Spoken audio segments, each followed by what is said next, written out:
Viendo a ver dónde nos quedamos, porque ya había hablado un montón. Aquí, aquí.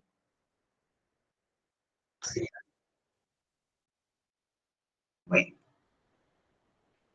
me avisan, por favor, aquí tengo ya, por favor, por el teléfono, Enrique.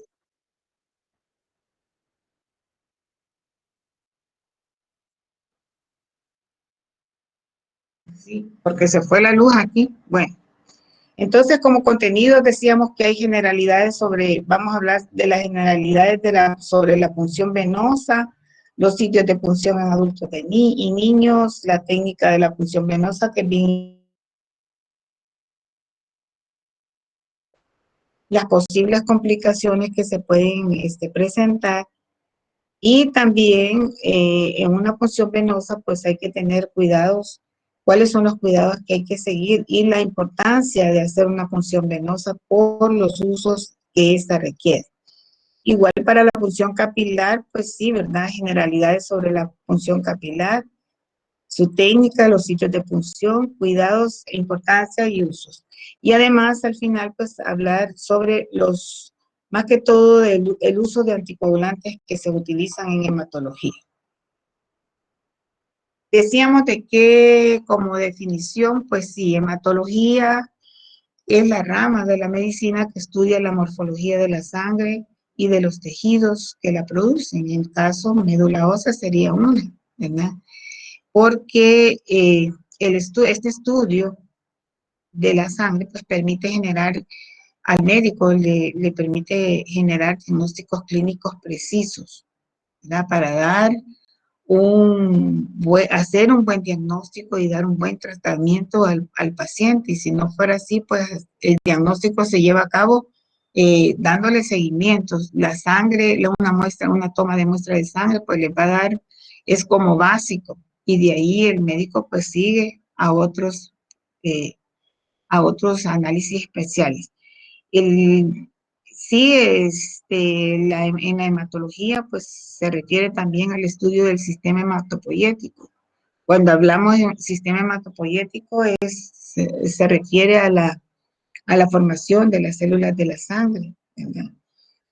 ¿Por qué? Porque al estudiar este sistema, eh, ahí se trata de de investigar enfermedades de la sangre y de cada uno de sus componentes, como ya lo vieron ayer, ¿verdad? Tanto los glóbulos rojos, los blancos, las plaquetas.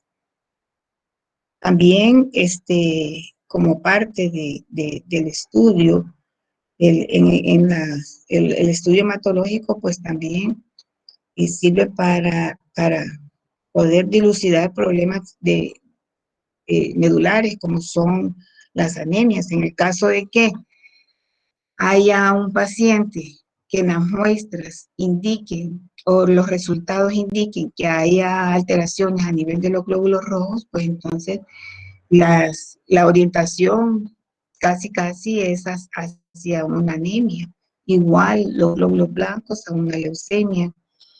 También cuando hay trastornos del sistema inmunológico también. Ya no se diga un estudio hematológico en casos de cáncer, las mismas deshidrataciones, enfermedades cardíacas. Hemos visto cómo las inflamaciones se reflejan en los resultados de un leucograma, igual que las infecciones también. Entonces, sí, para nosotros el trabajo en el laboratorio para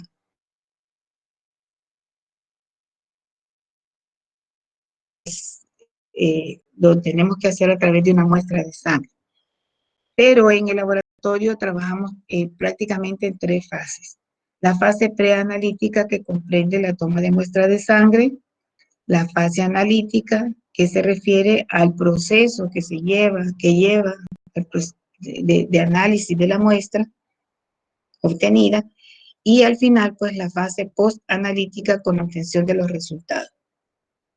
Más que todo en esta fase postanalítica, pues es de dar resultados confiables para que sean reportados correctamente al clínico que los solicitó. En la fase preanalítica, ya dijimos, se refiere a lo que es la toma de muestra de sangre, y esto significa entrar o acceder al torrente sanguíneo mediante una punción. ¿Por qué? Para que sus resultados pues aporten al diagnóstico de enfermedades o puede ser también como control de salud. Aunque sí no es difícil, pero sí no es común que se haga no se tomen muestras de sangre para hacer un control de salud, al menos de que se los prescriban, ¿verdad? Cuando hay enfermedades crónicas, como por ejemplo la diabetes, ¿verdad? Que hay que estarles haciendo controles en muestras de sangre. Entonces sí, pero una persona sana, que no, yo no le digo paciente, sino que difícilmente va a llegar y le va a decir, mire, yo quiero que me haga un hemograma, un ecograma, yo me siento bien, pero no, ¿verdad? Es más difícil. Entonces, la muestra de sangre es un componente importante para realizar análisis clínicos. En este caso estamos hablando de análisis hematológico, pero también ustedes han trabajado con una muestra de sangre para hacer en bioquímica, en química clínica, análisis bioquímicos, serológicos. En banco de sangre se utiliza mucho una muestra de sangre. En los servicios de emergencia, bueno, ustedes vieron en inmunología la importancia que tiene el análisis de los leucocitos, ¿verdad? Por sus funciones también en una muestra de sangre, ya no se diga también en estudios de microbiología.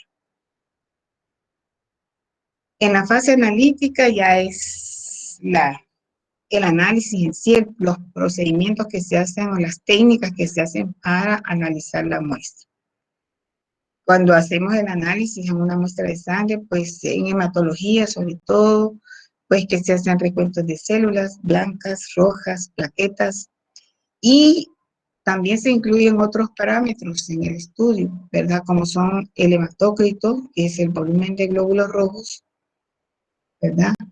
En la muestra de sangre, la concentración de hemoglobina, y con estos dos parámetros, pues hacer cálculos también, cálculos de los índices hematimétricos y, muy importante también, incluir en el análisis de la muestra el recuento diferencial de glóbulos blancos.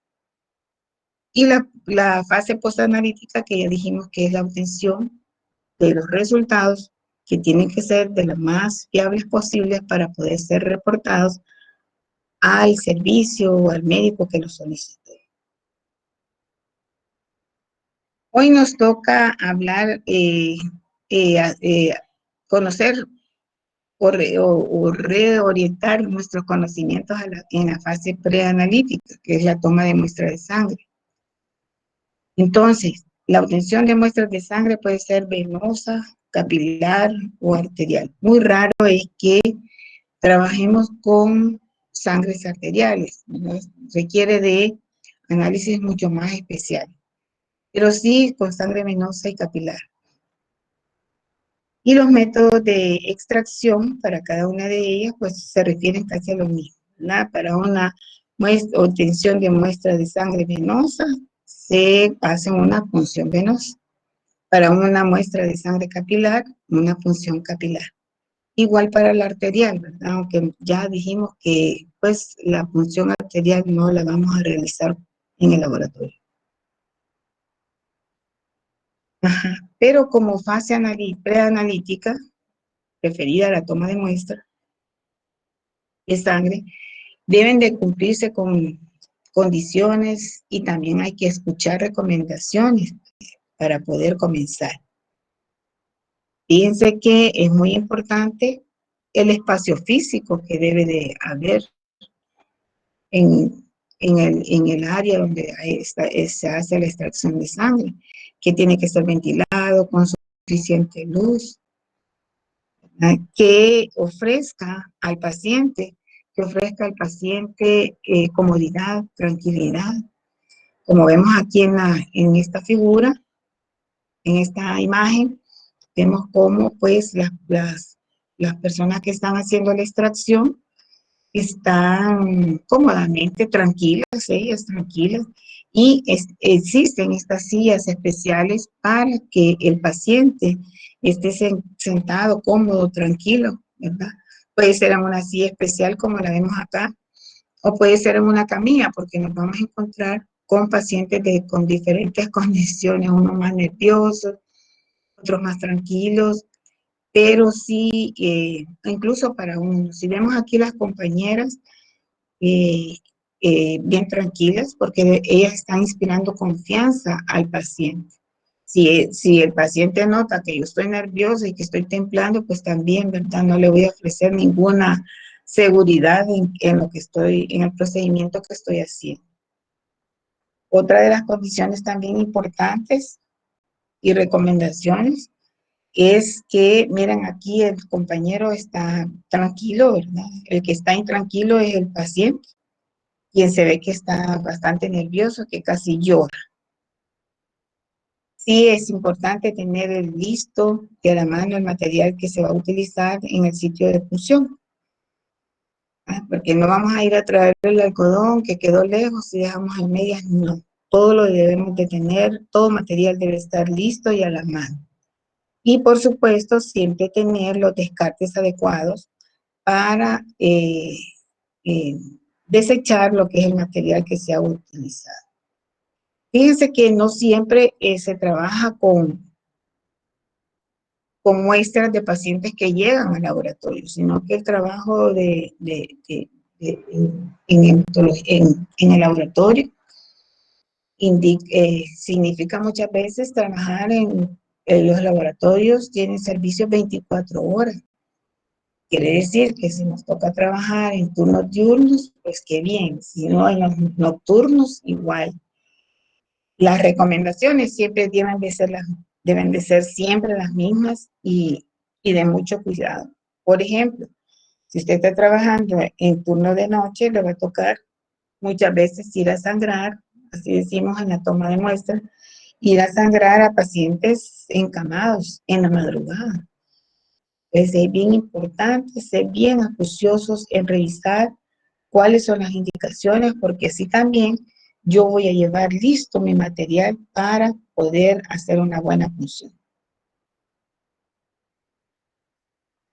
Entonces, como hemos dicho que hay obtención de sangre venosa por punción venosa, en este caso, pues sí, ¿verdad? Ya sabemos que la sangre venosa, ustedes la conocen perfectamente y la saben diferenciar que tiene un color rojo oscuro por los componentes que tiene la sangre venosa, diferente a la sangre arterial, por eso tienen diferente color. Y van a estar ustedes a estas alturas, estoy completamente segura que pueden hacer la diferencia de una sangre venosa de una sangre arterial, ¿verdad? Porque su ojo se va como capacitando también, ¿verdad? A reconocer y a poder establecer diferencias. En cuanto a los sitios de punción para obtener sangre venosa, pues son las venas más adecuadas en el adulto, son las del antebrazo, a nivel del pie del codo. Ahí vamos a tener una piel bastante adecuada, fina, hay grasa suficiente, ¿verdad? Con un panículo adiposo bastante grueso como para poder tener un colchoncito ahí de grasita para poder hacerlo, que ofrezca también una piel adecuada para hacer la punción. Definitivamente cualquier vena que esté sobresaliente y firme le va a servir, cualquiera. Porque si no son las venas del antebrazo, hay otros sitios, la muñeca, las radiales en la muñeca, las dorsales en el dorso de la mano. Muy rara vez se trabaja con punciones en cabeza, en cuello, en pie. Pero sí, como a veces hay que tomar en cuenta a las condiciones de un adulto mayor o de una persona con sobrepeso, ¿verdad? Obesos, porque las venas se esconden y están bien profundas también. O sea, uno va aprendiendo en el camino cómo es que va a realizar y cómo va a tener éxito en una obtención de sangre venosa. Ahora en los niños también, ¿verdad? Hay venas que son más adecuadas y que son reconocidas para poder hacer función de sangre en los niños. Tenemos acá en estas imágenes, sangre venosa. Este es un esquema bien bonito, es una figura bien bonita, porque nos da el curso que llevan las venas, ¿verdad? Y que nosotros podemos accesar a ellas. Por ejemplo, está la vena, la cefálica, la basílica, la media o mediana, también así se llama, ¿verdad? Y vemos cómo ellas se van haciendo más delgadas a medida que se van yendo hacia la extremidad, ¿verdad? Por eso es que se prefiere trabajar con las venas del pliegue del codo, porque estas son venas más delgadas y duelen más, las puede atravesar también con mayor facilidad. Y como decíamos que en el antebrazo, ¿verdad? Están también las venas del dorso de la mano, que pueden servir también en un momento que usted no pueda tener sangre a este nivel. Y pues aquí vemos, ¿verdad? Mencionábamos el color de la sangre. Esta sería sangre arterial. Miren, el curso de las arterias es bien diferente al de las venas. Son más profundas, estas son más superficiales. Y por sus componentes, una es roja brillante y la otra es igual. Es un esquema sencillo, que siempre lo hemos incluido, porque así en esquema, pues también nos ayuda a ver cuál es en el antebrazo, pues cuáles son las venas que podemos funcionar, ¿verdad? Y si no es en el antebrazo, pues están las radiales en la muñeca, las dorsales metacarpiales en el dorso de la mano. Muy raro es que en un adulto nos manden a funcionar para obtener sangre venosa de la safena interna.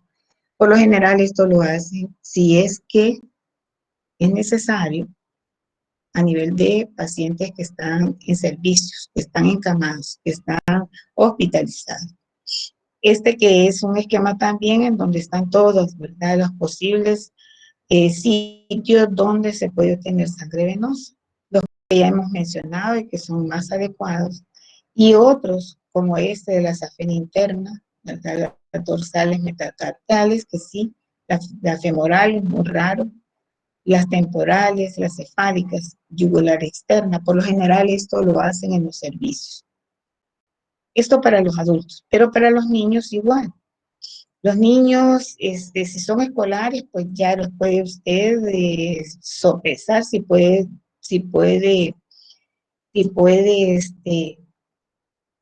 funcionarles en el antebrazo.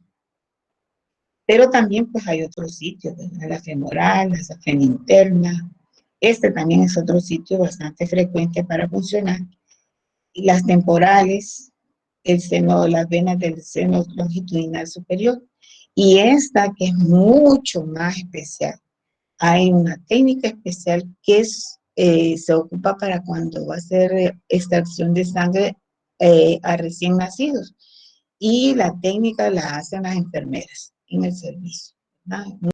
Muy rara vez, creo que a mí nunca me tocó, gracias a Dios, pero sí es una técnica muy especial. Material, pues sí, ustedes saben, alcohol, torniquete suficiente. Los torniquetes ahora pueden encontrar de infinidad de formas, pero que deben de cumplir con la función de hacer una leve presión, ¿verdad? En el brazo, para que la sangre pues pueda ser más fácil obtener la muestra de sangre.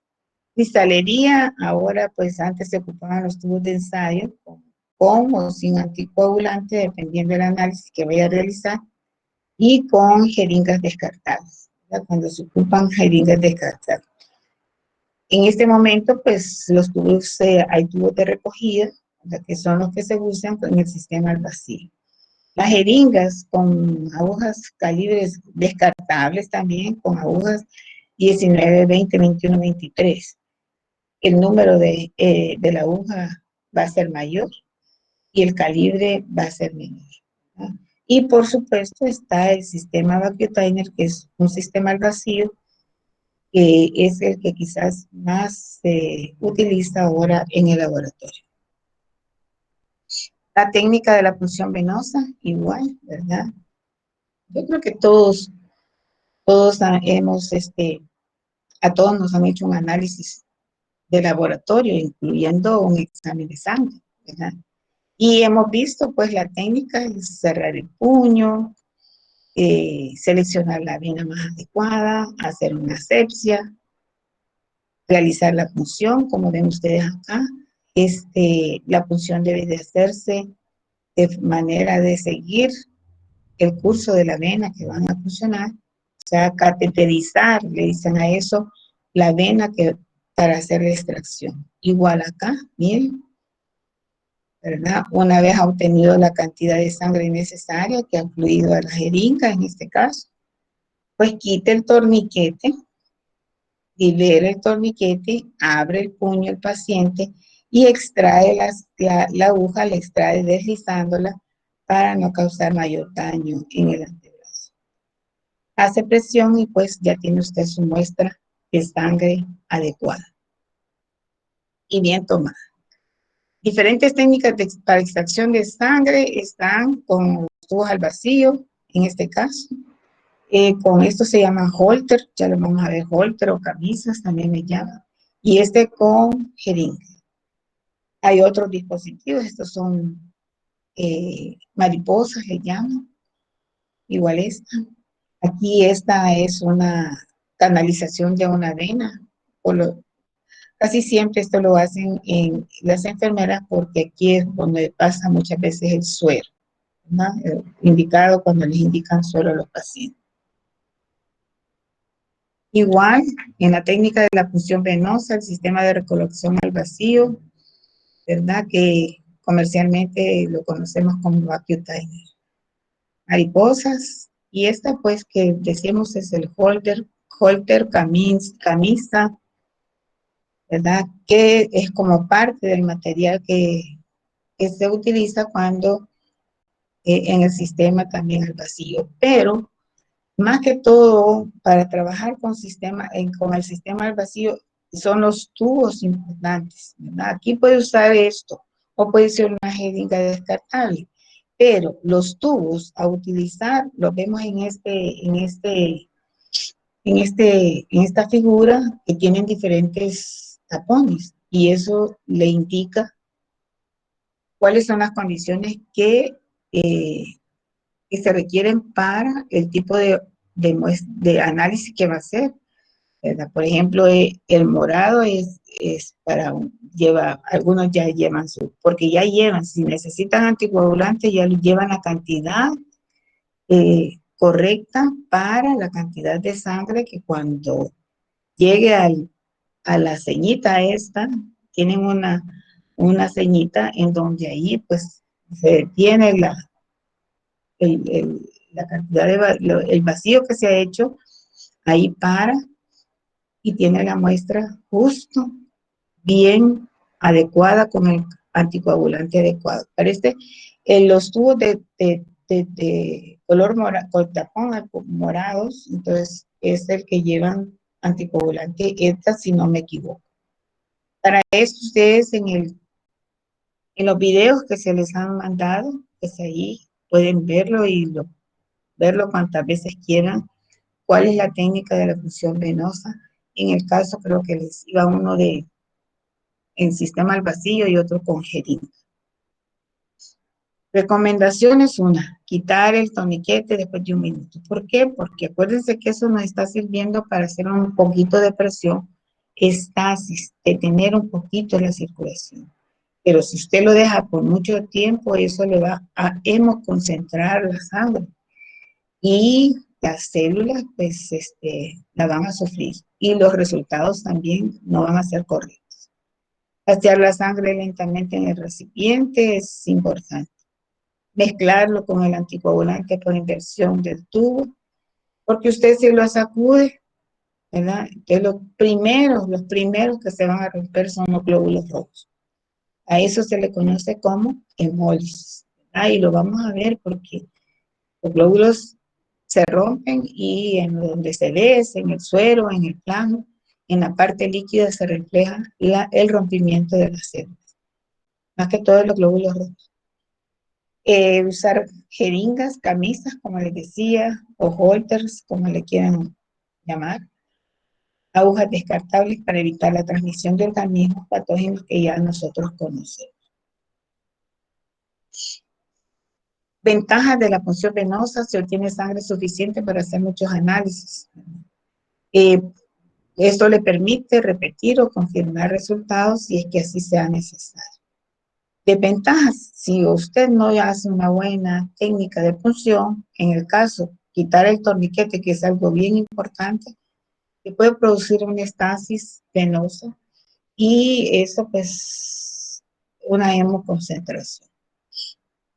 Hay componentes que no son muy estables, ¿verdad? Entonces requiere de que la muestra pues se trabaje y que primero que sea lo más eh, correcta posible, tomada con excelencia y además también trabajarla en el menor tiempo posible. Es el caso del recuento de plaquetas, la determinación de la velocidad de eritrosedimentación, eso significa vez, procesar no más de 2 horas de obtención de la muestra, precisamente porque hay componentes, como decíamos, que no son muy estables y que requieren de que se trabajen, se analicen lo más pronto posible. Causas de fracaso en la punción venosa puede ser de que las agujas sean tan malas, ¿verdad? Que haya taponamiento, que haya oclusión del bisel de la aguja por la pared tapa, ¿verdad? La pared tapa el bisel de la aguja.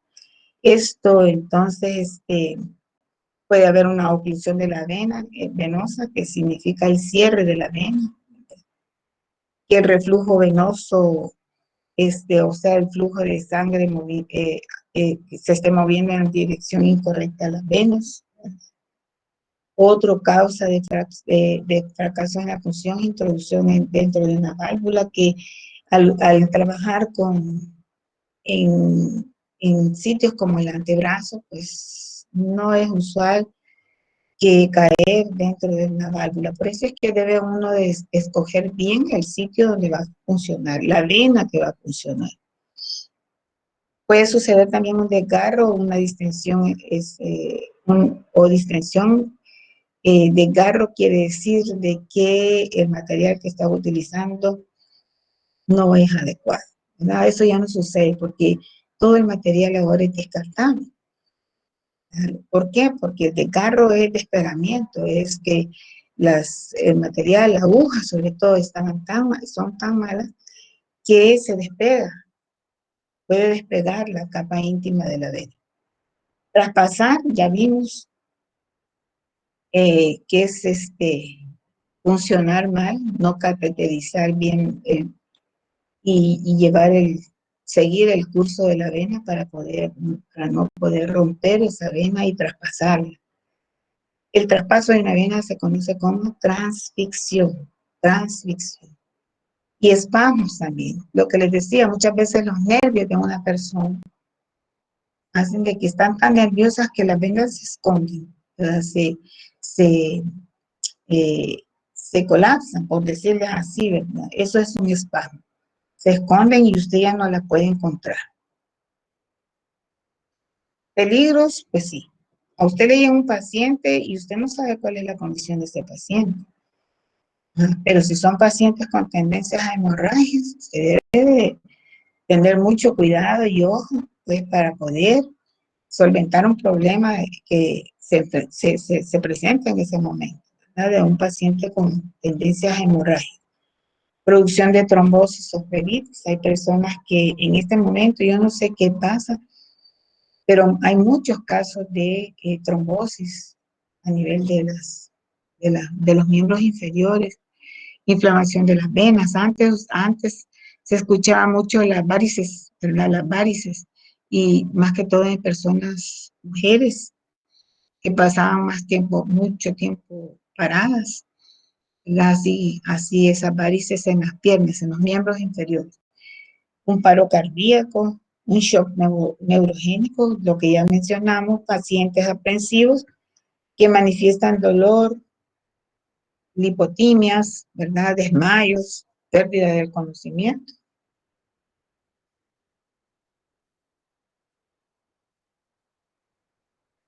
Pérdida del conocimiento también. Este,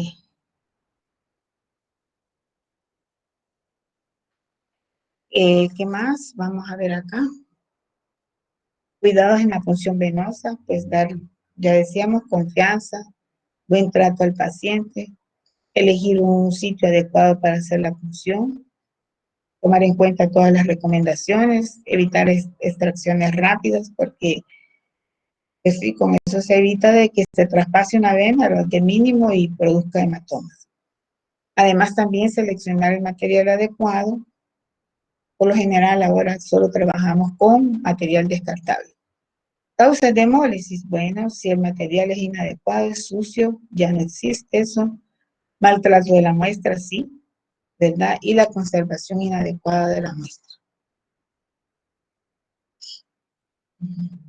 En cuanto a la técnica de la punción cutánea, ¿verdad? O capilar, vemos que la punción capilar o cutánea recoge la sangre capilar que llega de las arteriolas, de las vénulas más pequeñitas, de los capilares, mediante una punción muy pequeñita, una microherida que se hace en la epidermis, ¿verdad? Esto se practica con una lanceta, si no tiene lanceta, pues con una aguja.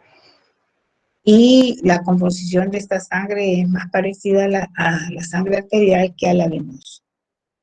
El material que se utiliza en esta técnica de punción capilar también es sencillo: alcohol, algodón, lancetas descartables, láminas limpias y otro material que sea necesario. Tenemos acá eh, los sitios de punción para hacer extracción capilar, de sangre capilar. Y tenemos, pues sí,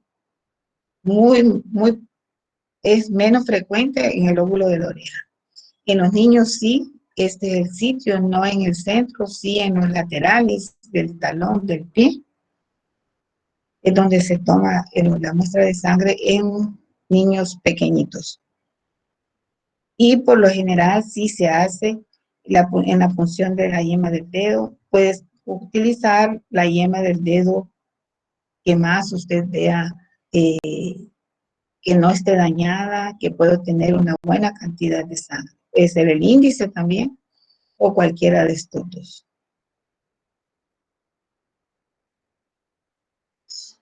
Ahora pues se venden estos lápices que le llaman, ¿verdad? Donde se adapta una lanceta y lo están haciendo directamente con la lanceta. O esto, ¿verdad? Esto causa menos estrés, ¿verdad? Porque el paciente, cuando ve que usted lo va a pinchar aquí con una lanceta y le retiran la mano, le desgarra la piel, o sea, tiene muchos problemas. En cambio, con el lapicero, no. Usted selecciona la profundidad que le va a dar a la lanceta, lo dispara y ya, ¿verdad? Vemos cómo aquí en un dedo índice se está haciendo la toma, aquí en el dedo de medio, ¿verdad? Con una lanceta.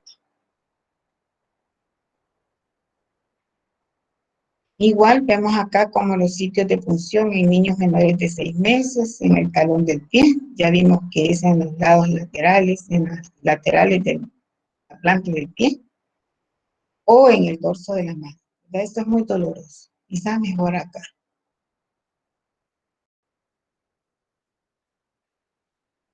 Ya decíamos que los sitios para la punción capilar, la yema del dedo, el óvulo de la oreja, el talón del pie, eh, en donde se pretende pues, de que hayan vasitos cutáneos dilatados donde la sangre fluye bien fácilmente. La sangre capilar, esto sí, fíjense que es bien importante y es bien interesante. Difiere de la sangre venosa. Dicen, hay trabajos, incluso de compañeros de trabajos de graduación, para el trabajo de graduación, en donde han hecho comparación de algunos parámetros, algunos análisis como de glucosa, recuento de leucocitos, eh, hemoglobinas, recuento de plaquetas, ¿verdad? En donde se puede sí establecer una diferencia o hacer una comparación entre los resultados que se obtienen en una sangre capilar y en una sangre venosa. Pero sí hay una diferencia. Igual, pues, la Licenciada, técnica de la... disculpe, Hola, una pregunta. a ver, ¿La sangre del dorso de la mano siempre será venosa o se toma como capilar? fíjese que se toma como venosa, ¿verdad? Porque la capilar es de las, como decíamos en una diapositiva anterior, proviene ya de las venas más, ¿cómo le diré? Más extremas, ¿verdad? En el dedo, en cualquiera de los dedos, o en el niño, por ejemplo, en el talón, son vénulas pequeñitas. Y si usted ve, con una punción que haga capilar en esos sitios, rapidito le fluye la sangre. Es más sangre arterial que venosa en la sangre capilar, la que se obtiene de sangre por punción capilar. Pero esta de aquí, puesto que se está utilizando la sangre cuando no puede funcionar en el adulto, por ejemplo, cuando no puede funcionar el antebrazo y se ocupan tanto las radiales como las dorsales, es precisamente porque lo que se obtiene es sangre venosa. No sé si eso le contesta su pregunta, su duda. Sí, gracias. Bueno, Entonces, por ejemplo, en algún paciente obeso, por ejemplo, que no podemos funcionar el antebrazo, los valores no van a diferir si yo tomo la muestra en el dorso de la mano. puesto que lo están recomendando y así se realiza, con que fíjese que muchas veces, cosa que no es correcto porque recae en el laboratorio la responsabilidad, muchas veces de los servicios llegan muestras de sangre que se toman del catéter donde han estado mandando suero, están metiendo suero, y de allí muchas veces se toman, de ese catéter toman la muestra de sangre que viene bien diluida, venosa, ¿verdad? Porque aprovechando de que ahí es donde está el catéter y de ahí la sacan para no pincharla de otro lado. Pero sí, esa es sangre venosa, sangre venosa. La capilar es la que viene de vénulas. Por eso de ese lecho de vasos sanguíneos, le puedo decir yo, en donde hay acuérdense que bien periféricos, en donde ya hay un intercambio, ¿verdad? De gases incluso. Y por eso por eso les mencionaba de que hay comparación de resultados eh, obtenidos de una sangre, de una punción capilar y de una sangre venosa. Y le voy a decir por qué. Fíjese que mi mamá es diabética de años. Entonces a ella se le toma, todos los días se le toma una muestra de sangre eh, con un glucómetro, se le toma sangre, se hace punción capilar y de ahí pues se toma la, la muestra para que de ahí depende la cantidad de insulina que se le va a poner. Entonces, cuando han habido oportunidades de que le dejan, por ejemplo, una hemoglobina glicosilada o por lo general ahora eso es lo que solicitan para ver la glucosa real que está circulando. Entonces, sí, entonces se aprovecha de hacer la comparación, de tomarle con el glucómetro del dedo y tomarle de sangre venosa para hacer la hemoglobina glicosilada. Y sí hay variación. No crea que es mucho, pero sí hay variaciones. ¿Por qué? Porque en una se tiende a que sea más sangre capilar, en la punción capilar es más sangre arterial que venosa. En cambio, la del antebrazo viene más fluida ¿verdad? La sangre venosa es la que circula. Eso le digo yo, se van creando experiencias, ¿verdad? Vivencias, ya no son experiencias, sino que son vivencias propias con determinado eh, eh, eh, pacientes, por decirle. Claro que esto usted lo puede hacer cuando hace un estudio, como les decía, hay varios estudios de compañeros que han hecho comparación de, de, de resultados de sangre venosa entre sangre arterial, dado de punción capilar, punción venosa, pero esto no queda mucho chance cuando el volumen de muestras que usted trabaja en una institución de hospital no le queda tiempo de poder hacer esa comparación. Por eso le decía que son vivencias, incluso experiencias que se tienen cuando usted está haciendo un control constante de un paciente, ¿verdad? Es bien interesante porque uno debe establecer también como parte del trabajo de la responsabilidad por el paciente, ¿verdad? Que usted tiene que también estudiar y definir y encontrar qué es lo que está obteniendo, en este caso, sangre venosa o sangre capilar. No, no sé si hay otra pregunta. A ver, jóvenes, Vic, jovencitos. entonces la punción en los dedos es en la yema o es a un ladito, porque yo que recuerdo nos enseñaron que era como a un ladito del dedo. Ajá, ajá. Por ejemplo, en este esquema que ustedes tienen acá, fíjese que las técnicas son hasta cierto punto un esquema, ¿verdad? Un procedimiento. Pero lo que les acabo de decir, que en la práctica ustedes van a encontrar, a usted que le interesa, que sea en el centro o que sea al lado, a usted lo que le interesa es que al hacer la punción, como vemos acá, dice aquí limpia, desinfecta, comprimir un poquito, ¿verdad? Para hacer una punción firme. Y al final dice descartar la primera gota, unos la descartan, otros no, porque hay pacientes que su circulación es tan pobre, le digo yo, que le va a costar hacer la punción, usted la hace bien, correcta, pero le saca poca sangre, sale. Entonces tiene que presionar un poquito. Aquí dice descartar la primera gota, a veces no se descarta, pues, precisamente por eso, porque usted va buscando eh, obtener esa muestra, ¿verdad? Para hacer su análisis. Y el sitio, ya sea en el centro de la yema del dedo, a un ladito, lo que a usted le interesa obtener, hacer una punción, como dice aquí, firme, completa, profunda, que para obtener una gota suficiente para poder hacer el análisis y recoger esa sangre que va a fluir. Fíjese que sí, eso es bien, en el laboratorio sí se aprende bastante, porque uno va estableciendo también sus esquemas, sus técnicas, a, a, a, a medida que va usted teniendo experiencia en esas.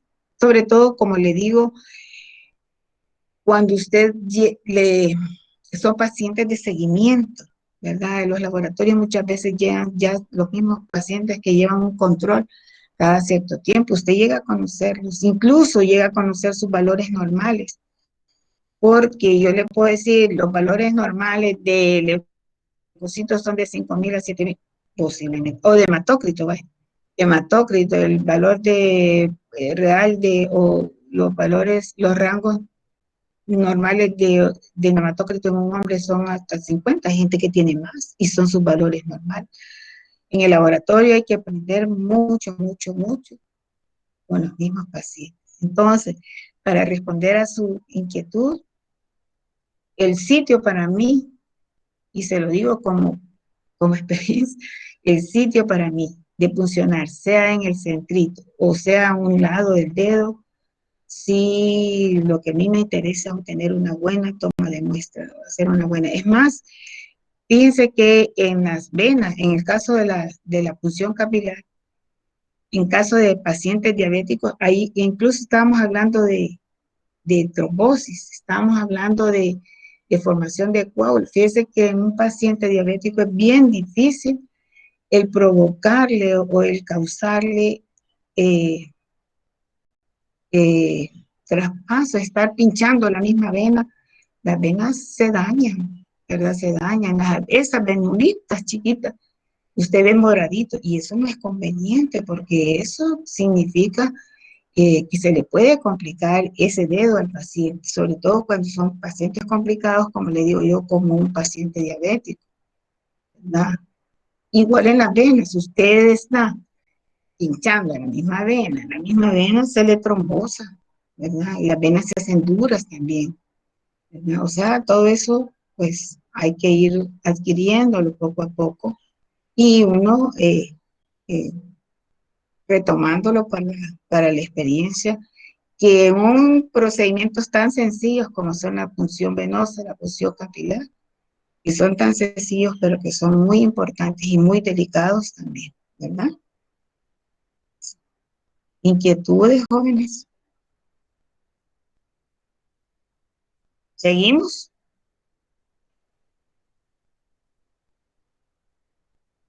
Bueno, entonces aquí tienen la técnica de la punción cutánea o dactilar. Ya más o menos hablamos de esto.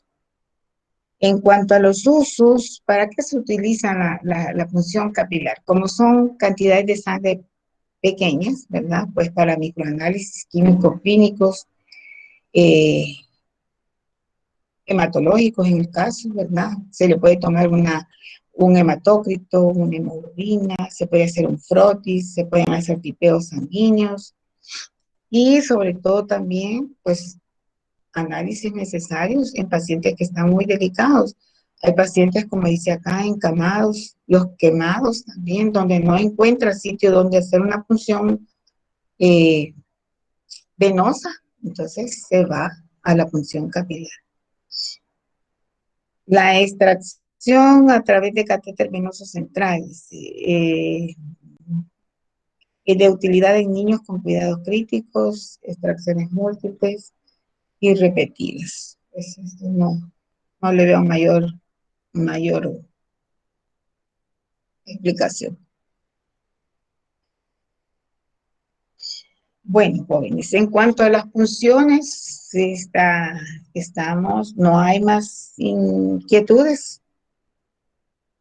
En el laboratorio nos vamos a dar gusto también hablando de las funciones. Ya no hay, compañeros, ya no hay más inquietudes. A ver, Enrique.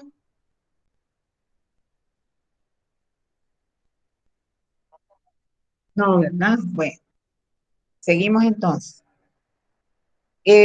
Para trabajar con la muestra de sangre, uno de los objetivos también es de obtención de la sangre y dependiendo del análisis que vamos a realizar, es hacer una separación de los componentes de la sangre. Ya la licenciada ayer les mencionó que les recordó, porque ustedes completamente lo tienen muy en mente, fresco también, que la sangre, pues los elementos formantes de la sangre son, ¿verdad?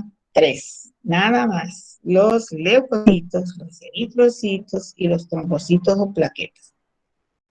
Acá tenemos en este esquema, no sé si ella también se los presentó, pero sí, yo le voy a preguntar, y voy a preguntar, como no me contestan, voy a preguntar aquí, a ver, me gustó el nombre de Catherine Iraiza. A ver, Catherine.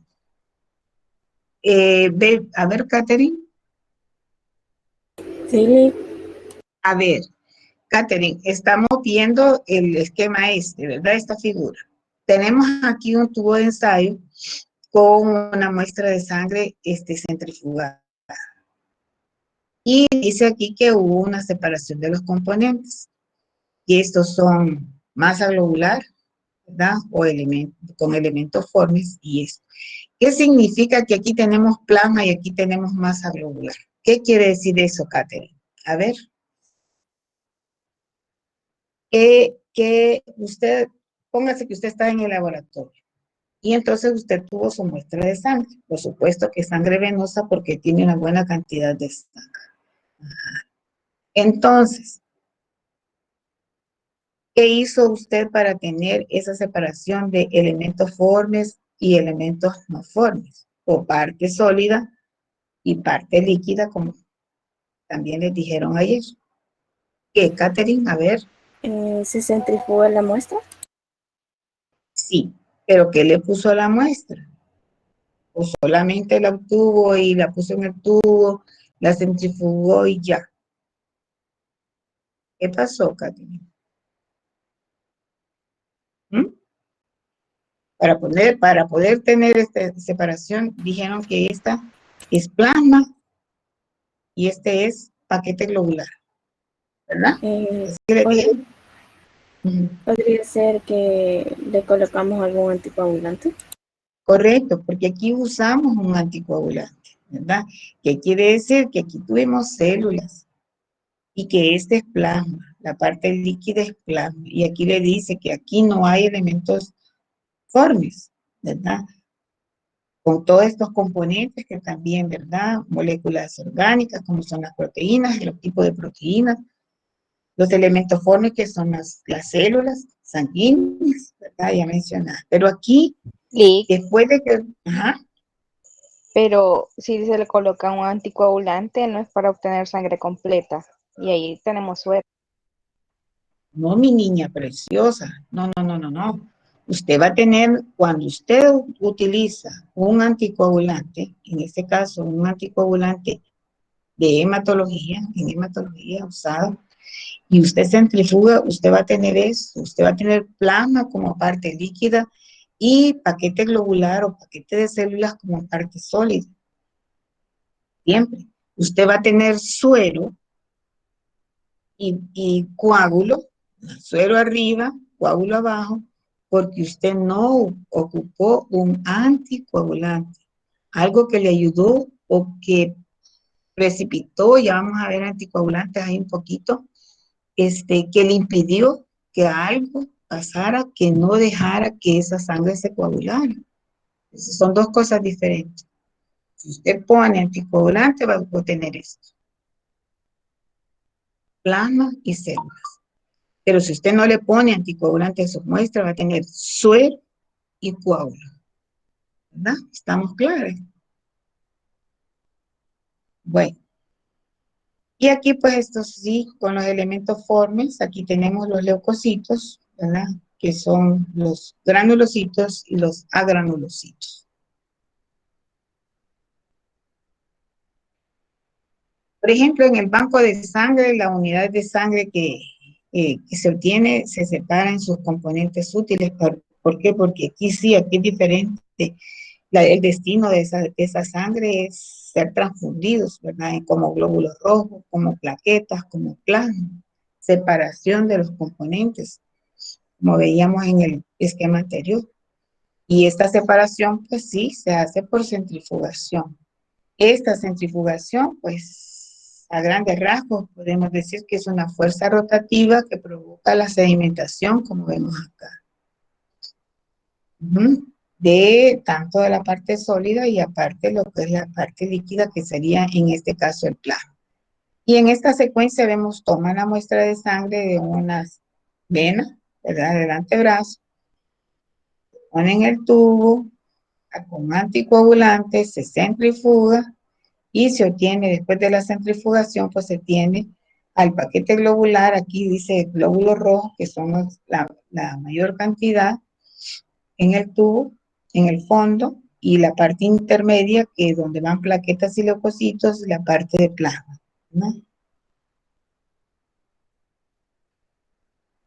Algunas notas que hay que tomar en cuenta es de que si la sangre no se somete a esta fuerza centrífuga por un tiempo suficiente, adecuado y ya establecido también, solo se va a lograr la separación del plasma, porque las células, de acuerdo a su peso y por la gravedad, van a seguirse sedimentando, pero muy lentamente. Y si arriba, pues sí se va soltando, por decirlo ahí, el plasma que está atrapado entre todas esas células que con la centrifugación pues tienden a sedimentarse en una sola masa globular. Dice, solo se logrará separar el plasma, el cual quedará en la parte superior y será rico también en plaquetas, ¿verdad? El sobrenadante, ese es el sobrenadante. La parte superior es lo que queda es sobrenadante y en el fondo pues queda lo que es el sedimento. Y habíamos dicho que para transfusiones se pueden obtener 3 componentes sanguíneos a partir de una sola donación. Eritrocitos, se hacen empacados de eritrocitos, concentrado de plaquetas, creo que se llama, y además también plasma. Hay pacientes de que hoy ya no. Antes ponían la sangre completa, sí transfundían, todo iba completo, hoy no. Ahora hay aparatos especiales para poder hacer separación de plasma, que es lo que muchas veces solicitan, y regresar. Por aquí creo que hay algo, por ahí más adelante creo que hay algo al respecto. Ahora, fíjense que la sangre completa es la sangre total, como decía nuestra compañera, lleva un anticoagulante. En hematología, el anticoagulante que en este momento se está utilizando es el anticoagulante EPTA. Y la separación de los componentes de la sangre, les decía yo, esa microcentrífuga bonita que ahí vimos en el esquema, ya está destinado a sus revoluciones por minuto por el tiempo que le definen ahí que para hacer la separación de los componentes. Pero fíjense que, y me van a decir, fíjense que a mí me dijeron, nosotros en el departamento centrifugábamos a 1500 revoluciones por 5 minutos.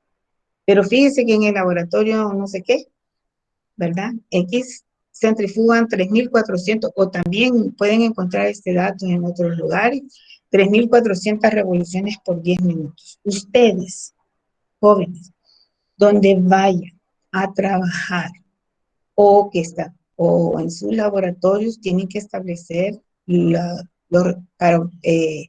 este caso las revoluciones y el tiempo adecuado que mejor les dé resultado. Ustedes lo que quieren es al final lo que quieren es separación de la sangre. ¿Por qué?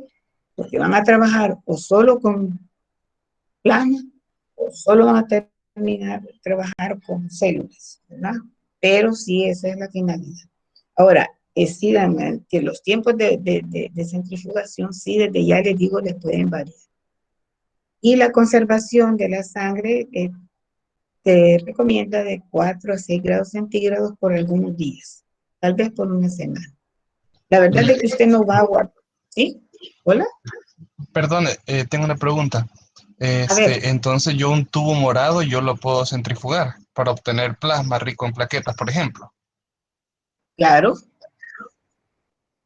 Tanto como por lo que acabamos de decir y por esta esquemita que esta figurita que están viendo aquí a la derecha, me pone quizá de ejemplo como plaquetas.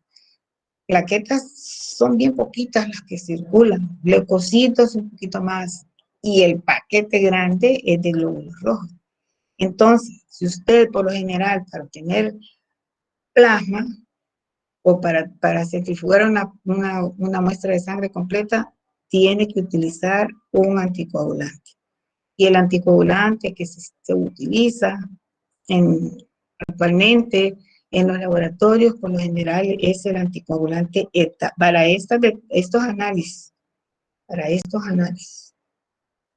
¿estamos? Sí, ¿Verdad? sí. Bueno, entonces, ¿qué vamos a obtener? Aquí viene también parte de la explicación. Plasma y paquete de células sanguíneas que dijimos era esto, todo eso. Este paquete de células, ¿verdad? Como solo vamos a ver la masa como sedimento, lleva glóbulos rojos, que son la capa del fondo, leucocitos y plaquetas, que son esa capita de aquí bien pequeñita. Por eso es que para hacer un recuento de plaquetas, usted tiene que utilizar tiene que hacerlo en base a las condiciones que le ofrece el método que le vende el paciente, el reactivo, todo el kit que le llama, que le vende el paciente, los viales, ya viene su anticoagulante, ya viene sea, ¿verdad? Para hacer recuento de plaquetas, igual para el recuento de leucocitos. Porque eh, para trabajar con sangre completa, un anticoagulante beta, usted no tiene que centrifugar, usted ocupa la sangre completa, por eso es completa. Ahí no va a ser separación de los componentes, ¿entiende? ¿Verdad? Para hacer un recuento, vaya, para hacer un recuento de glóbulos rojos, usted no va a centrifugar la sangre y lo va a ir a tomar de este paquete globular. Usted va a ocupar la sangre completa con un anticoagulante para que no se le coagule, pero usted va a ocupar sangre completa. Para un recuento de leucocitos, usted va a ocupar sangre completa. Si usted lo quiere separar, lo centrifuga y va a tener esto. Pero de aquí no va a ser el recuento, ni el de plaquetas tampoco, ¿verdad? Tiene que ocupar sangre completa, como dice aquí, con anticoagulante ETA. Ahora ya para hacer separación, pues entonces sí, ¿verdad? Si usted quiere separarlos y va a ocupar solo plasma, entonces sí. Bueno, sí dice acá que los plasmas se pueden congelar, se pueden guardar por un tiempo un poquito más. El plasma aguanta. Se puede congelar, pero sí con la condición de que no deje pasar mucho tiempo, más de 6 horas. Dice. Sí, lo puede guardar a 0 grados centígrados, a 20 grados. Hoy ustedes escuchan y creo que han tenido oportunidad en microbiología. Hay muchos microorganismos que lo guardan en freezers a menos 70 grados centígrados por un tiempo bastante prolongado. Le dura mucho. Y otros son los métodos liofilizados que también esos por tiempo indefinido. Pero esto es mucho más, no complicado, pero sí requiere de más, de un equipo especial, un liofilizador y sí, guardarlos en nitrógeno líquido es un proceso bastante, mucho más complicado y no es usual. Aún así, que le compren freezers a menos 70 no es tan fácil, ¿verdad? Por lo general son los congeladores de las refrigeradoras los que también se utilizan. Ah, miren, aquí está, ¿ve? Plasmaféresis. Esta es una técnica que se utiliza para la obtención de plasma, como vemos acá. Y necesita de un aparato como este. ¿Por qué? Porque aquí extraen la sangre, la separan de los componentes celulares del plasma mediante centrifugación. Y lo que pasa, aquí solamente sacan plasma. Lo demás, la técnica le indica que aquí dice, retorno de las células al sistema circulatorio. O sea, vuelven sus glóbulos rojos, todo lo que lleva la sangre, vuelve nuevamente a su circulación. Únicamente extraen el plasma. Por eso se llama plasmaféresis. En banco de sangre es donde se utiliza esto. Bueno, y lo que decía nuestra compañera, la sangre sin anticoagulante es la sangre coagulada o la que ha dejado en reposo. ¿Cómo la vamos a obtener? Bueno, usted obtiene su sangre, la pone en un tubo de ensayo, la deja reposar por 1 hora, ¿verdad? Y después, al cabo de 1 hora, ya el coágulo ya está bastante formado, ¿verdad? Remueve el coágulo con un aplicador de madera y centrifuga. Aquí nuevamente, ¿verdad? Tenemos a 1500 revoluciones por 5 minutos porque es como lo usábamos nosotros en el laboratorio. ¿Qué va a obtener de esto? Masa globular, más fibrina, o sea, en el tubo. Este es el coágulo. Y arriba va a tener un suero líquido que está por encima, es el sobrenadante. Si usted compara, y eso lo hacían, usted va a aprender a diferenciar lo que es plasma y lo que es suero. El plasma, como lleva todos los componentes, ¿verdad? Los factores de coagulación, no se formó coágulo. Entonces, todos están ahí. Es un plasma opaco. Es sí, blanquecino, ¿verdad? Líquido siempre, pero opaco. En cambio, el suero no. El suero es limpio, es amarillo, es limpio, ¿verdad? Cuando ha sido una buena extracción de sangre. Esa es una diferencia. El suero, dice acá, difiere del plasma por su falta de factores de coagulación. Correcto. Factores como el fibrinógeno, la protrombina, el factor Lavi, factor 8, ¿verdad? Por eso hay una diferencia. Y por eso macroscópicamente usted puede hacer la comparación y la diferencia entre lo que es un plasma y lo que es un suero.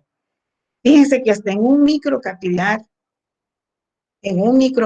usted puede hacer la diferencia. Aún tan delgadito que son los microcapilares, usted hace la diferencia entre lo que tiene, más que todo con los sobrenadantes, lo que es un plasma y cuando tiene suero.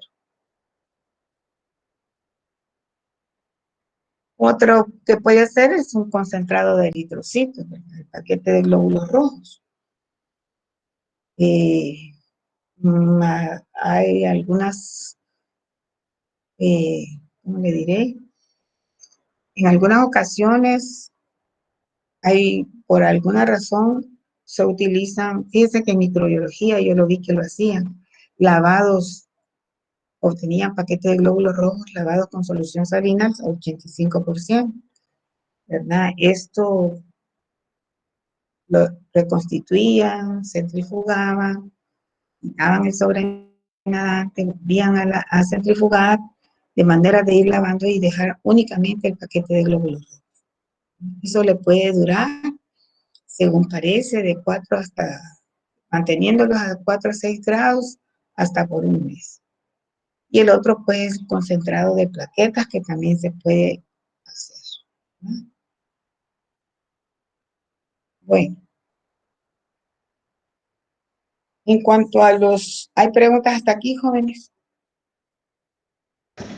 Tengo una con respecto al tiempo que se puede preservar el plasma. ¿De qué depende que yo lo pueda preservar a -70 o a 20 si son dos extremos diferentes? Es que fíjese que ahí depende de lo que usted esté en cuanto a la refrigeración o a la congelación, en este caso, de elementos, depende de lo que usted quiera preservar, ¿verdad? Depende también, a mi modo de ver, por, del uso que vaya a tener después. No solamente, me refiero no solamente al el plasma, como decía ahí, y eso así es, a 0 grados le va a durar cierto tiempo, le va a conservar un cierto tiempo, pero como usted me está preguntando por -70 grados, ese sí le va a durar por un tiempo bastante grande, bastante, ¿verdad? Y ese tip, en el caso de plasma, es porque tal vez dentro de, póngale, le voy a poner un tiempo X, dentro de 3 meses usted saca sus plasmas, ¿verdad? Tienen todos los componentes y usted va a hacer investigación o lo va a utilizar para hacer otras técnicas, no sé, donde va a utilizar plasma, pero sabe que ya tiene su plasma ahí. Por supuesto que son para cuando se tienen que guardar por mucho tiempo. En el caso de la plasmaféresis, no, ¿verdad?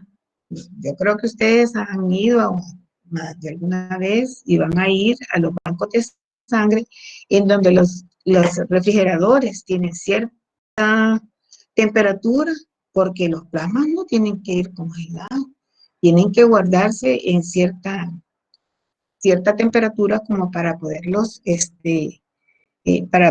dar a los pacientes cuando los soliciten. Pero en el caso de los freezers a -70, usted puede guardar plasma, usted puede guardar microorganismos, usted puede guardar, bueno, ahí tienen, en parasitología tienen muestras guardadas en freezers a -70. Vayan a donde el licenciado y digan, mire, yo quiero conocer es un refrigerador, realmente es un refrigerador. Quiero conocer el freezer a -70 y qué tipo, bueno, háganlo. Sean curiosos, pero eso sí es, depende también de lo que vaya usted, para lo que lo vaya a ocupar. Fíjese que en Salud hay freezers a -70, ¿y qué es lo que se guardan ahí? Muestras de pacientes con los cuales se hizo, ¿cómo se llama? Cultivos, por decir, vaya, un estudio, cultivos de secreción faríngea de pacientes en donde se investigaron Streptococcus pneumoniae, por ejemplo. Ahí están. Tienen rato, yo no sé si desaparecieron porque eso guarda por un resto de tiempo. Y si es heliofilizado, igual. Eso sí, no, yo creo que eso sí no llegamos al departamento, a microbiología, pero en el laboratorio central sí. Hay un liofilizador en donde se hacen ese tipo, pero que le digo yo, la finalidad es otra. No es para utilizarlos rápido, ¿verdad? O por un tiempo guardarlos, y si no, pues si no se ocuparon, pues entonces se descartan, pero sí, esa es la diferencia de esa temperatura tan drástica, ¿verdad? De 0 a menos, de 0 grados a menos 70 grados, imagínense. Así que, bueno, seguimos, compañeros. A mí me gusta hablar de hematología, realmente. Bueno, en cuanto a la parte de anticoagulantes hematológicos, su nombre lo indica, ¿verdad? Inhibidores de la coagulación. Inhibidores de la coagulación. Pero sí es importante conocer qué es un anticoagulante. Es las sustancias químicas que impiden o retrasan la coagulación de la sangre. Ya veíamos ahí, ¿verdad? Eliminando, puede ser que eliminen, puede ser que bloqueen a uno o más elementos, una o más fases de lo que conocemos como la cascada de coagulación. Entonces, son fármacos que impiden la coagulación de la sangre, evitando, por tanto, la formación de coágulos. Anticoagulantes, en este caso, son in vitro, ¿verdad? Son fármacos. O pueden ser, bueno, vamos a ver más adelante. Aquí dejémoslo acá. ¿Cuáles son los tipos de anticoagulantes así que podemos conocer, que podemos tener? Hay anticoagulantes en polvo, otros pueden ser líquidos, ¿verdad? Y hay anticoagulantes in vivo e in vitro. In vivo son medicamentos orales o intravenosos que impiden la formación de coágulos. Eso que les mencionaba yo, la formación de coágulos a nivel de vasos sanguíneos, pues la producción de trombosis, eso es lo que se va evitando. Formación de coágulos o el crecimiento de estos en el organismo, eso es peligrosísimo. Entre los anticoagulantes in vivo, así a la rápida que podemos mencionar, la heparina, la warfarina, que es un derivado cumarínico, y que son los dos anticoagulantes in vivo que podemos mencionar en este momento, ¿no? Porque para estudiar hay cantidad de artículos y bibliografía. In vitro, pues son aquellos que actúan que antes, como decíamos allá, que los anticoagulantes lo que hace es que inhiben o precipitan al ion calcio para evitar su participación en la formación de complejos que activan al factor 10. ¿Se acuerdan de la cascada de coagulación, la base o la vía extrínseca, la vía intrínseca, la vía final común, en donde está el factor 10, ¿verdad? Donde actúa en todos en los pasos, en los pasos, podría decirles, donde actúa el ion calcio, pues entonces ahí se interrumpe la cascada de coagulación porque los precipitan o lo quelan, ¿no? ¿Verdad?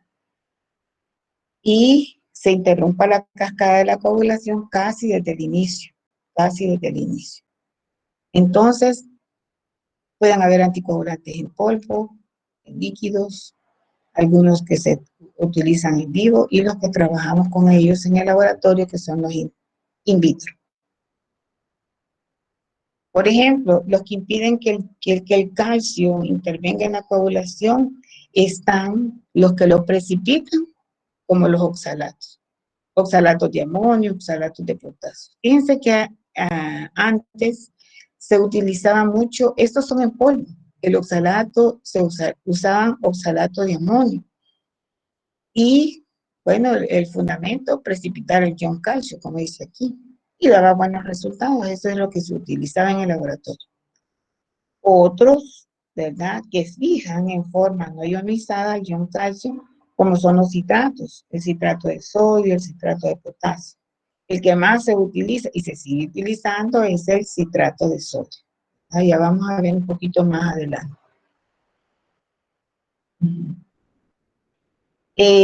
Hablando un poquito más de los oxalatos de amonio y de potasio, son los que hemos dicho que precipitan al ion calcio. Estos, sí, estaban en el anticoagulante que vendían comercialmente, había una combinación, llevaban sal de amonio que aumentaba el volumen de los eritrocitos, sal de potasio que disminuía el volumen de los eritrocitos. Posiblemente eso hacía un equilibrio que sostenía y mantenía las células en buena forma. Era de bajo costo, ¿verdad? Lo vendían en polvo, fáciles de preparar, no había que prepararlo, ya venían en polvo y no querían ni dilución. Para poder calcular, no se pesaba, sino que los tubos se llenaban. Fíjense cómo ha cambiado por la tecnología. Los tubos se llenaban, la cantidad de oxalato que usted le ponía para una muestra, la cantidad que fuera, era tomando con un palillo de madera lo que quedaba en la superficie del tubo del palillo de madera. Eso era lo que se ponía como anticoagulante, como un oxalato de amonio, ¿verdad?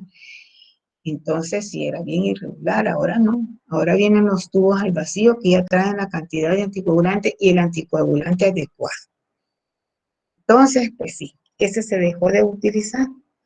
Y las muestras de sangre, pues, hacían buenas determinaciones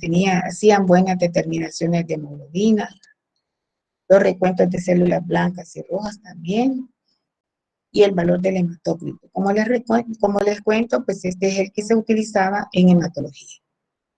Desventajas, que pues sí no se podían hacer de frotis.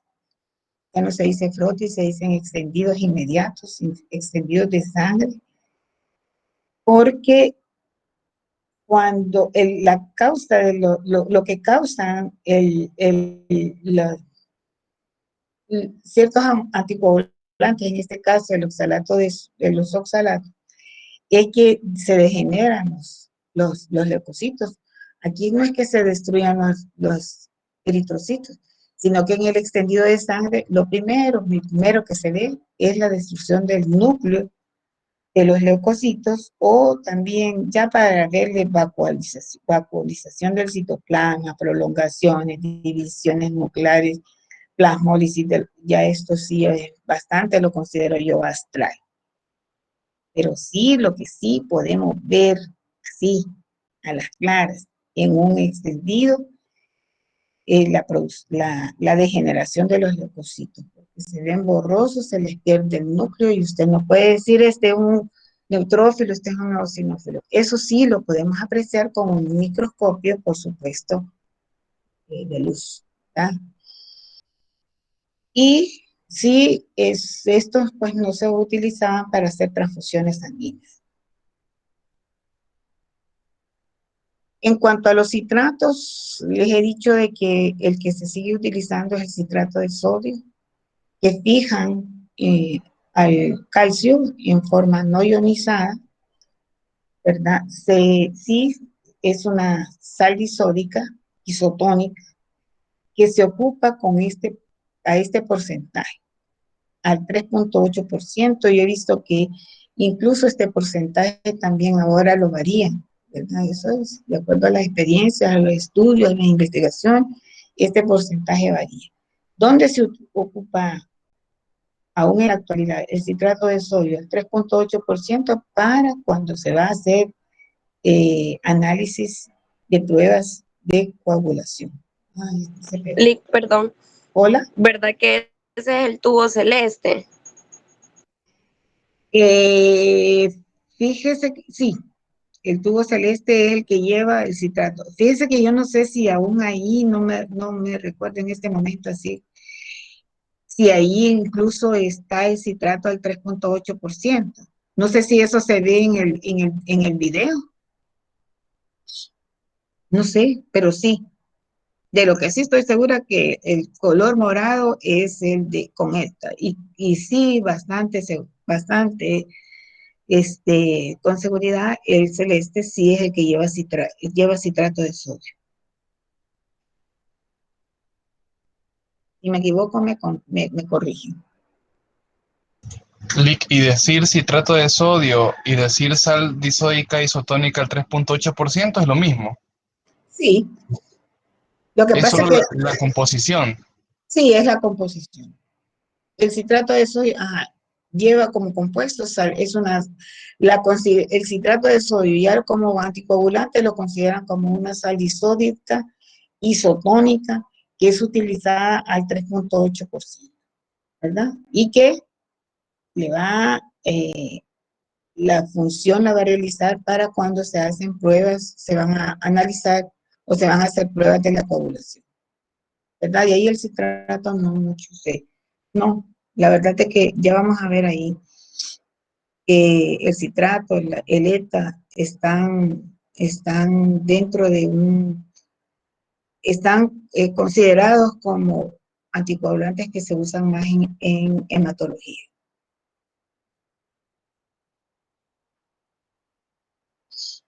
Bueno, aquí está, miren. Anticoagulantes que más se utilizan en el laboratorio de hematología, el anticoagulante ETA, la heparina, ¿verdad? Porque hemos dicho que cuando veamos este hematócrito, vamos también a revisar, porque muchos los conocen, a los microcapilares, unos son azules que no llevan ningún anticoagulante y los anticoagulantes de color azul, los microcapilares de color rojo, que son los microcapilares heparinizados, que son estos, ¿verdad? El nombre lo indica. Entonces ahí sí se ocupa el heparina. Y el citrato de sodio que acabamos de mencionar, ahí está porcentaje para las pruebas de coagulación.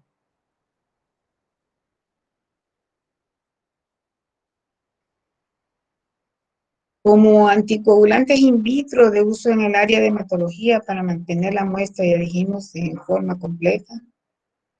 Algunos, ya hemos dicho, alteran o producen migración de agua, de iones en los elementos formes, en las mismas células. Entonces, hemos hablado de los anticoagulantes que inhiben el ion calcio, como el ETA, hablando de que son de los anticoagulantes que más se utilizan en hematología. Entonces tenemos el anticoagulante ETA, que es una sal, ya ve que son componentes, es una sal sódica o tripotásica es una sal sódica o tripotásica del ácido etilendiamino tetracético, que eso significa ETA. ¿Cómo actúa? Mediante el efecto quelante sobre el ion calcio, que impide la formación de complejos procoagulantes en los que el ion participa, ¿verdad? En la cascada de coagulación. ¿Para qué se utiliza? Bueno, con el anticoagulante ETA, como es el que más se utiliza en este momento en hematología, se puede hacer recuento de células, de ahí mismo hacemos hematócrito, recuento de reticulocitos, hacemos extendidos de frotis de sangre, determinación de hemoglobina, permite que las plaquetas no se aglutinen también. Y en cuanto a los frotis de sangre que vemos acá, es FSP, sí se pueden hacer los extendidos hasta unas 2 horas después de la extracción, aunque usted toma su muestra de sangre y cuando va a empezar a hacer su trabajo, lo primero que hace es hacer su frotis de sangre. Ahí lo vamos a ver, ¿verdad? Porque eso también ya lo deja listo ahí para que se le seque y después seguir con el procedimiento de tinción. ¿Por qué? Porque si usted lo deja por mucho, aquí dice aguanta hasta 2 horas después de la extracción. Si usted deja ese frotis así, ¿verdad? Por mucho tiempo sin colorear, también los primeros que se les arruinan son los leucocitos, ¿verdad? Entonces esas son como las utilidades que ofrece el ETA, ¿verdad? Que es con el que se trabaja en hematología. La heparina es un carbohidrato ácido complejo, ahí sí, hay mucha tela que cortar en esto. Es un excelente anticoagulante, es un anticoagulante natural que puede ser utilizado, como ya vimos, tanto en vivo, en pacientes como in vitro, y que reduce la hemólisis de los eritrocitos. Actúa como agente trombótico porque neutraliza al factor de coagulación que es la trombina. Esa es la utilidad del anticoagulante como heparina. Ya dijimos que en la hematología sí se considera como dentro de los más utilizados precisamente por eso, porque lo ocupamos en microcapilares heparinizados. Como propiedades entonces de los anticoagulantes que no alteran la morfología de los leucocitos, ya ven que a los leucocitos es a los que más afectan, no alterar el tamaño de los eritrocitos, no producir hemólisis, impedir la agregación plaquetaria y tienen un máximo tiempo de conservación de la muestra. Utilidades, bueno, obtener plasma o muestras de sangre completa, estudiar características morfológicas de cada uno de los componentes sanguíneos y celulares, ¿verdad? Y realizar recuentos de células. Por eso, porque no los dañan, no los destruyen. Ni leucocitos, ni eritrocitos, ni plaquetas tampoco. Hasta aquí, jovencitos, lo que es el tema de toma de muestras de sangre. ¿Tienen preguntas, jóvenes? Jovencitos, les pregunto. A ver, Carla Fidelina. Quisiera verlo, quisiera verlos, que me encantaría verlos. Ajá, a ver, Carla. Todo bien. Qué linda. No hay duda, Carla. No, por el momento no. Quizás después vería la clase y si tengo alguna pregunta le hago saber a usted. Perfecto. Ahí voy a estar pendiente a la otra. A ver, Consuelito. Nadie me ayuda, Consuelito.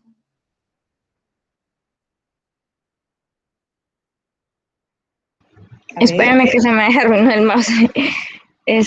Y tuve que usar el de la laptop.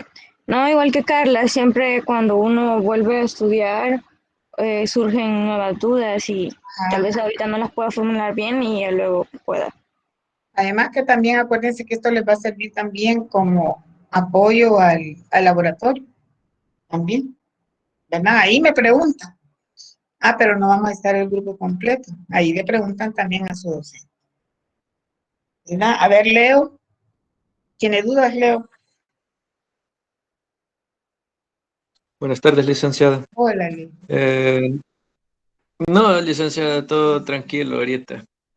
Bueno, revisan la clase y después me atacan a mí de preguntas. Oye, quedamos en que querían la siguiente clase. ¿Así es?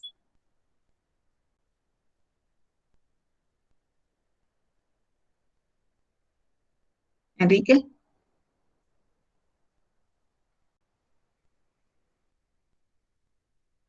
Bien. Quedamos en que seguíamos con la siguiente clase, con las definiciones.